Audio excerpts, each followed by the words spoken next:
To me above all else. I don't remember the rest of the... Anyway, hey, welcome. What can you say? You start at 1. You can only move the needle by 1 per video. Yo, this is a great start. KC6L, CS62. We're back. In case you fell asleep, 8 minutes into the last episode, we are on a brand new streak. What happened? Oh my god, a meteor came out of... it bounced off of Jupiter. Trajectory got more stupider. And it has found itself crashing into my dang old computer, and it hit my keyboard at the wrong time, and we took some damage. There's nothing I could do, dude. There's nothing I could have done. Just kidding, there are many things I could have done. Dude, I'm like... let's have a video game episode, okay? I'm so torn on what the best game of 2020 is. I think it's Spelunky 2. I'm gonna be honest. It's still got that new car smell, for sure. But there's so... like, the only reason I feel weird about saying it is because there's so much stuff in Spelunky 2 that I have not even scratched the surface of, that I feel like... Let me put it this way. The more Spelunky 2 I play, it's like science. The more you know, every little piece of information you learn is actually accompanied by a meta piece of information, which is that you know nothing, because of the fact that, you know, and then I've been to this area which has this item. What the heck does this item do? Well, if you use this item here, then it opens this biome. Oh, whole new biome. These are not spoilers. I don't know what I'm talking about, but I've merely scratched the surface, you know? I've peered through the keyhole of the door of the Library of Alexandria. So I think Spelunky 2, it's one of those games, it's pretty rare. The more I play it, the more impressed I am. At first I was like, it's very good. It's more Spelunky. But it seems like it's not just more Spelunky, it's more Spelunky. You know what I mean? It's like you didn't give me more food, like a little bit extra. You gave me more food. For seconds, you gave me more than my original portion by a substantial amount. So, like, and it's all very well done. At least that's how I feel right now. I'm gonna hit you with a take that is gonna be tough for a lot of people to stomach, okay? I really think, in my hoard of horts...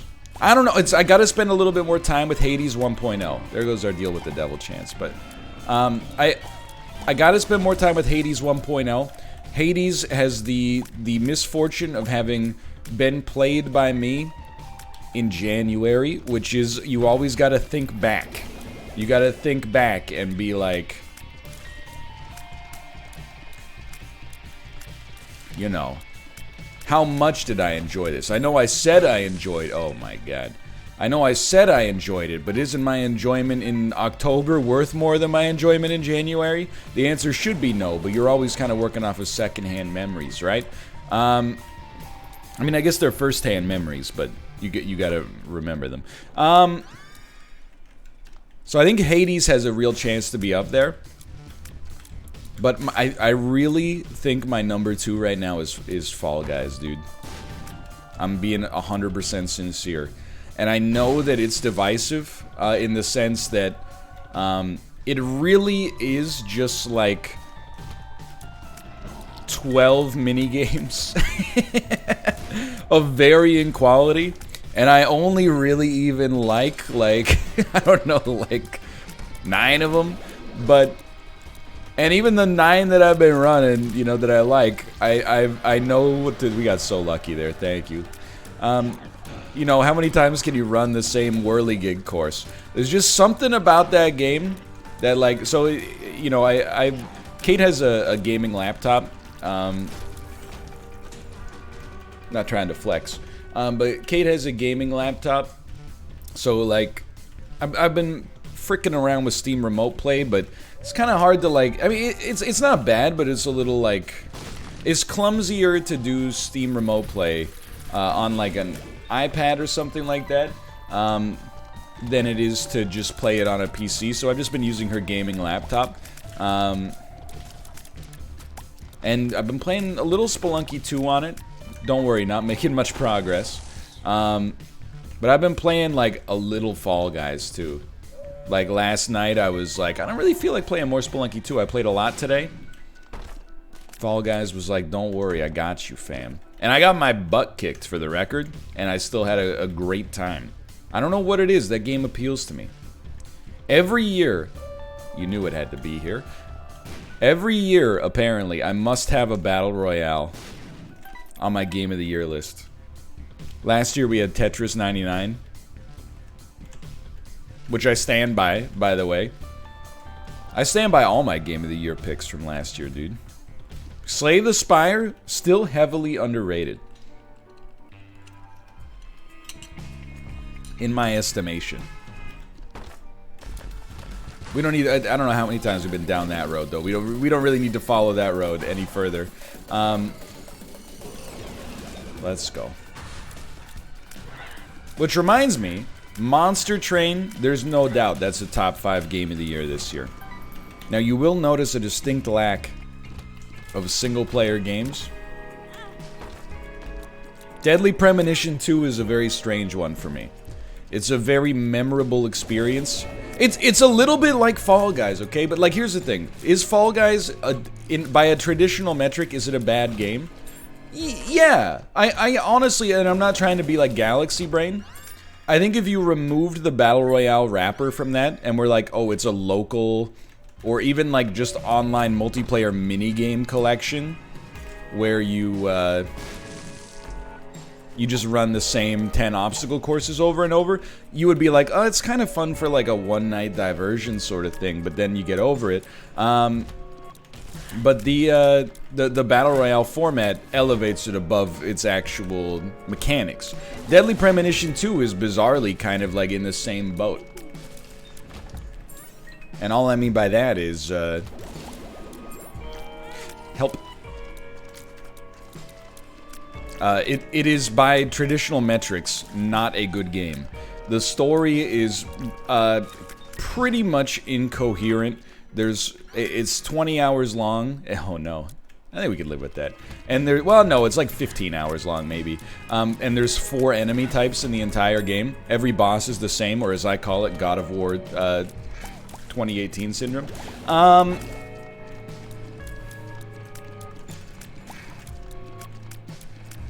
Forgot what else I was talking about.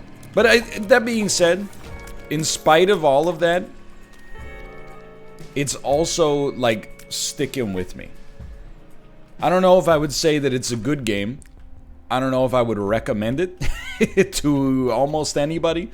But at the same time, it is kind of, it's certainly one of my most memorable games of this year. Let's leave it at that. And then, of course, you know, you got Animal Crossing. Pandora's Box, okay. Sure, why not? 7 cents, pretty great deal. A little baggy, not so excited about that one. 2 amnesia pills, huh? Pretty incredible. What about this one? Tears Down. Alright. The rare all stats down. Lesson learned, I suppose. Still fine, by the way, but we shouldn't play so fast and loose. We're building bad habits for the rest of the run. For the rest of the streak, I mean to say. But yeah, I think that's like my kind of game of the year list right now. I really do think that Spelunky 2 has come out and it has become #1. Other stuff on the top 10. One Step from Eden is really good. I mentioned Hades, of course. To be honest with you, Clubhouse Games is definitely on the list.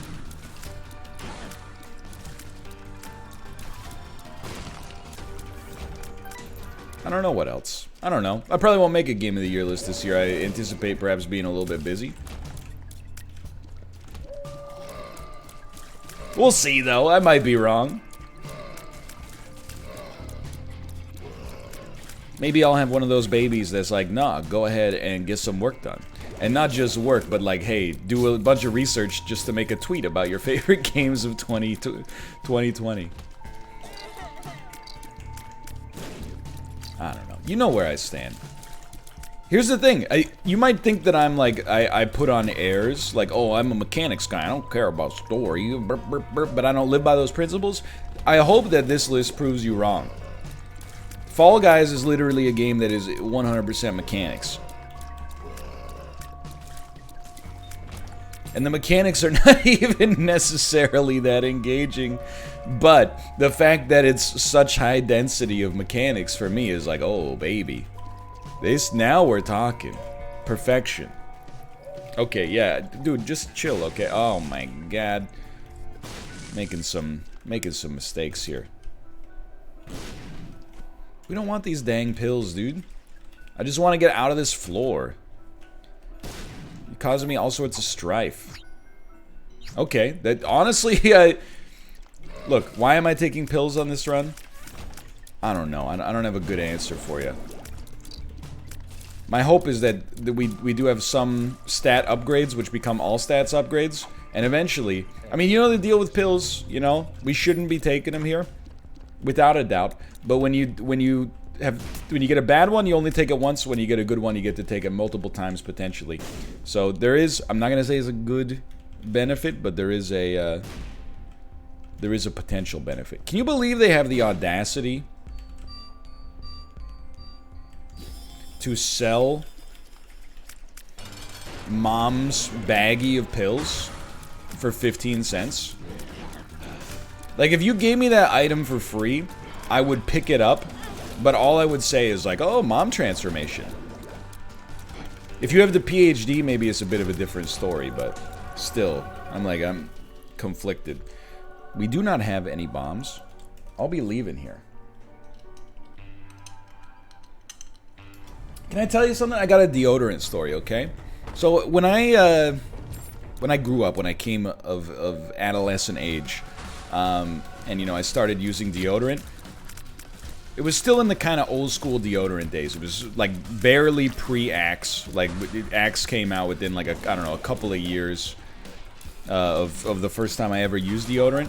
There was Speed Stick, there was Old Spice, but this was before the Old Spice like rebranding, where it became kind of like, I don't know, the marketing became sort of subversive and marketed towards a younger demographic. Old Spice, like when I was a kid, was basically like your grandpa's deodorant. Then they got Terry Crews for the ads, and all of a sudden, you know, it's the hottest brand amongst young gamers.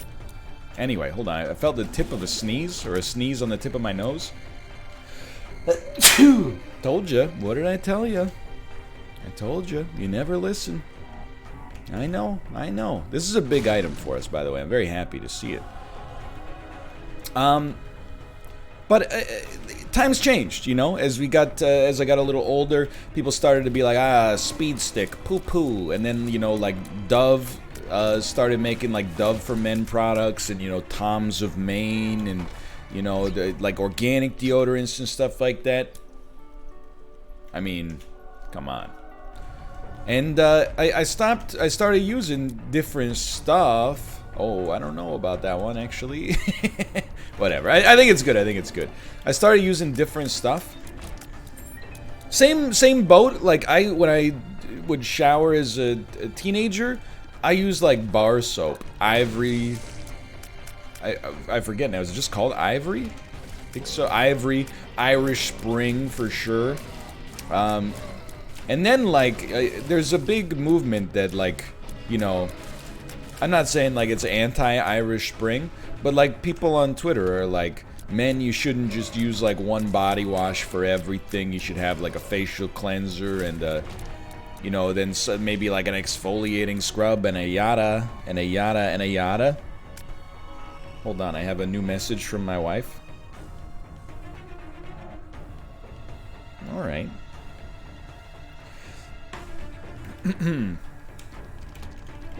It's not like, oh, the baby's coming. Don't worry about it.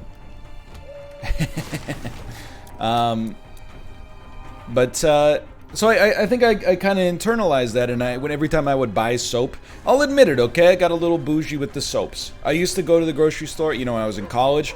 What's the cheapest soap that's available? You know, I'll take that. Then when I, you know, was doing okay for myself, I said, you know what? We can get like Let's get, like, the middle tier soap. Shouldn't have walked on that. Let's get the soap that's like, ooh, I don't know. This one's got, like, you know, powdered collagen in it or something. I don't know. I'm just making stuff up. Anyway, this is a long story, and we're not even halfway through yet. And the payoff is crap, but I'm still going.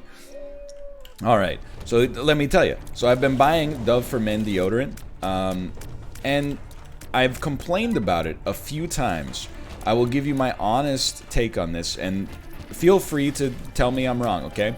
But every time I have used Dove for Men deodorant, even with just like a once over, like a whip under the arms, the next day, like 20 hours later, when I shower, my armpits repel water. I don't want that. I understand that it's not all bad. You know, that means it's incredibly absorbent. But at the same time, it's almost like, it's like military grade deodorant. And I use something a little bit more gentle because it's making my showers kind of weird. So when my last, and I'll level with you, my last Dove deodorant did not run out. Here's what happened. It was almost done. I opened the deodorant. The deodorant puck came out with the lid, bounced on my sink, and then literally plopped into the toilet, which thankfully was clean. I reached in with a little bit of toilet paper and then just threw it in the trash. When I went to the grocery store, I was like, all right, I gotta get some deodorant. Hematemesis. Oh, I don't mind that. I don't mind that. And I said, you know what? Let's get this Speed Stick Irish Spring. Next day, Kate and I were at an appointment. We were sitting down, and I said, man, this guy smells really good. Like, when he walked away, I was like, this guy smells really good, doesn't he? Kate's like, I don't really smell anything. And then I smelled a little closer, and I was like, wait a minute, that's me! I smell great! Ah, crap.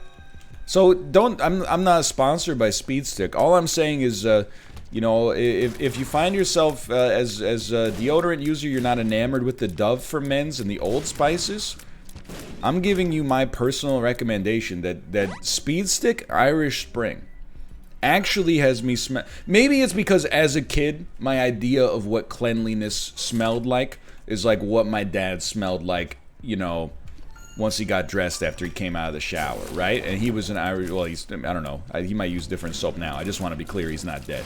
It's like he was an Irish Spring man. People would be like, oh. No, he's fine.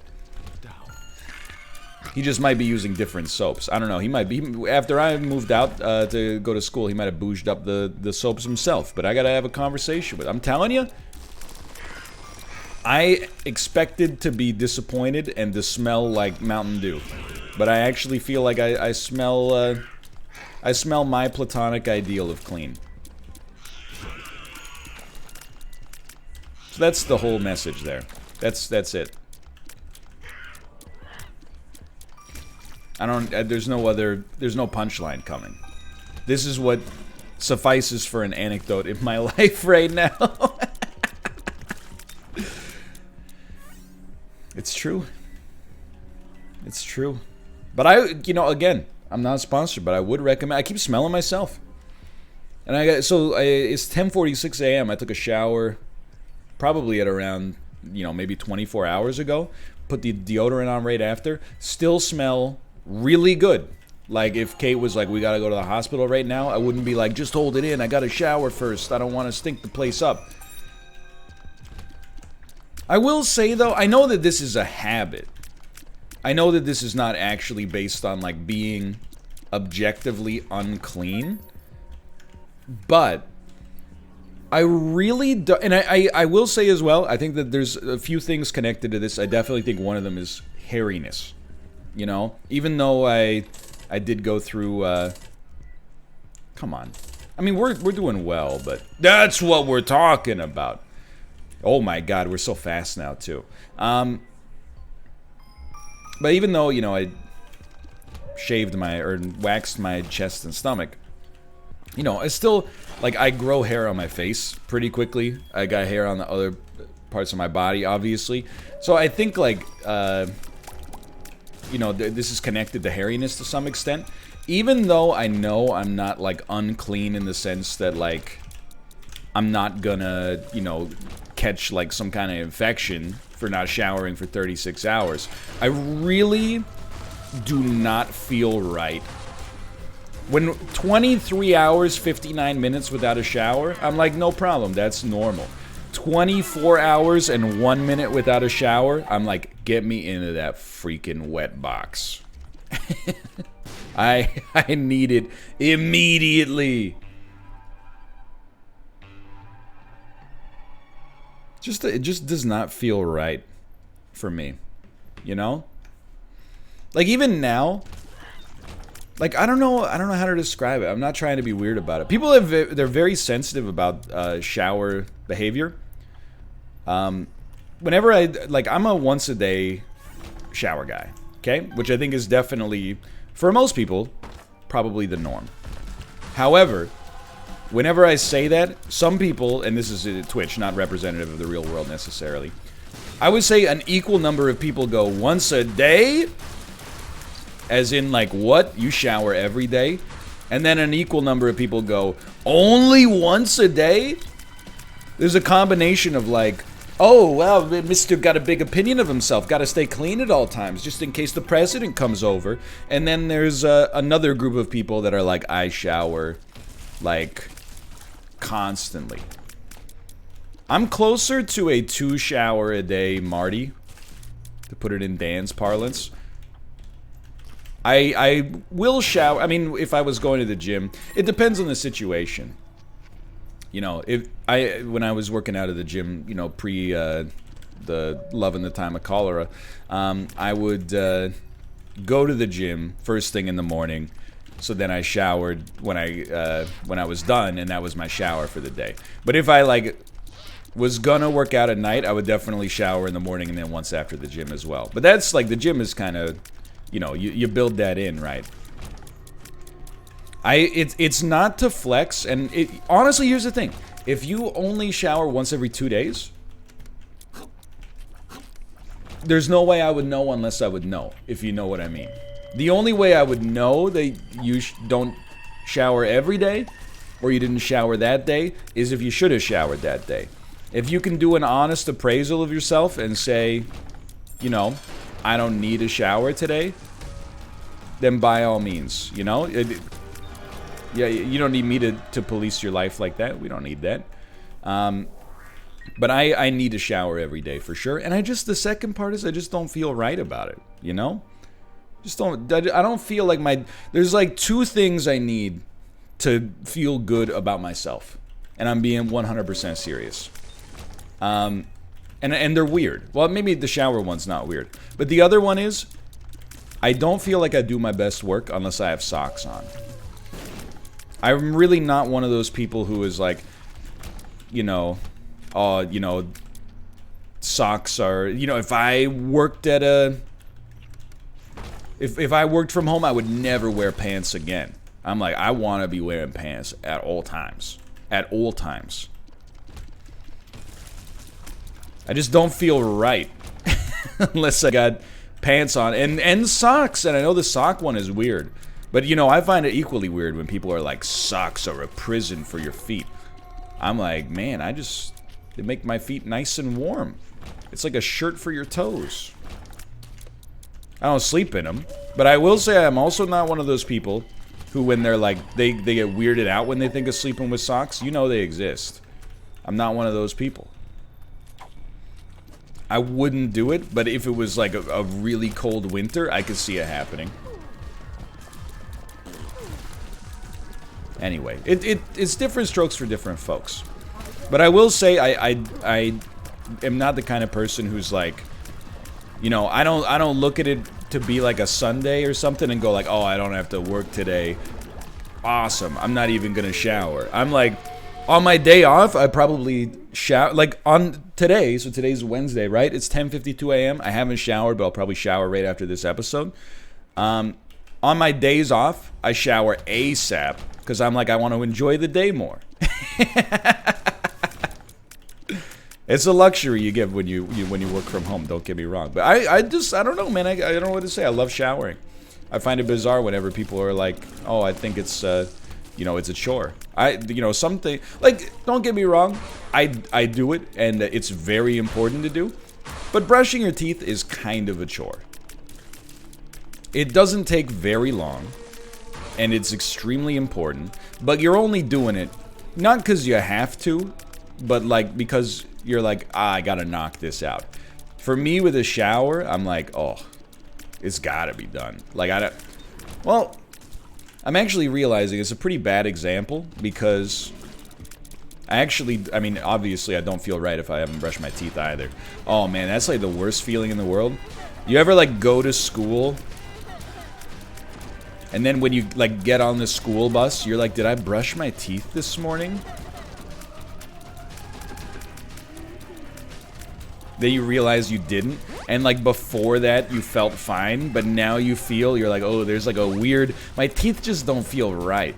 And I don't know how much of that is psychological and how much of it is, buildup of detritus over the previous night, but oh man. That feeling of like, oh, did I forget? I didn't brush my teeth. That's the worst, man. That hasn't happened to me in a long time. I'm trying to think of what my toothbrush streak is at.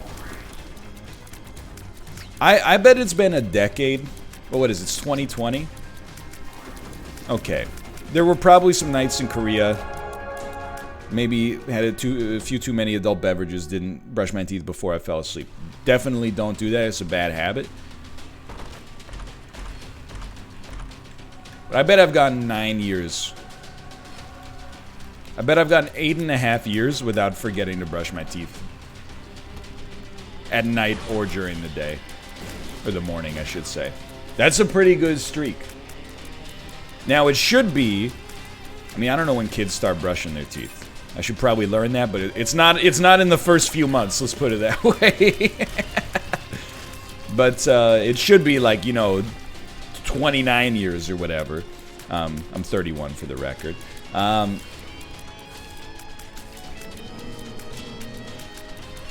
Things happen, though.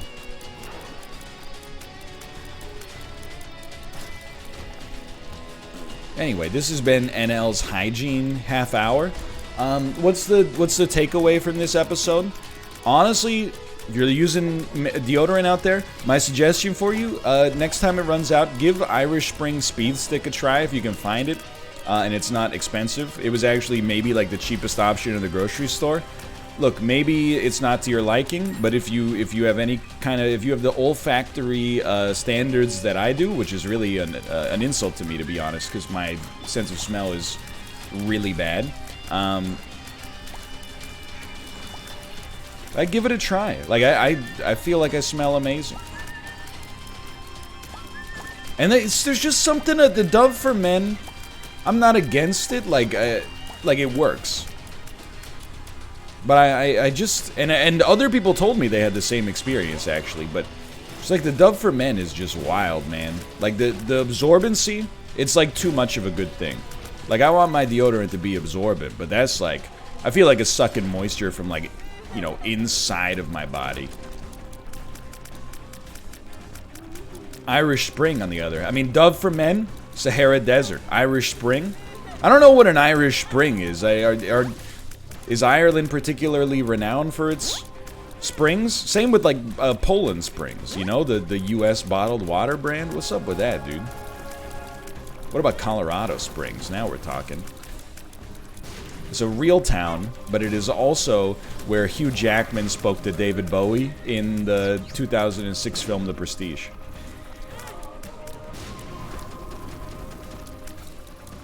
Melt them, brother. I'm just standing here. Melt them. Melt them. All right. Look at this. We've doubled our win count in a single episode. How about that? For now, thanks for watching. Hope you guys enjoyed it. If you did, click the like button. Helps out a great deal. Of course, subscribe if you want to see more in the future. For now, thanks for watching. I will see you next time. See ya!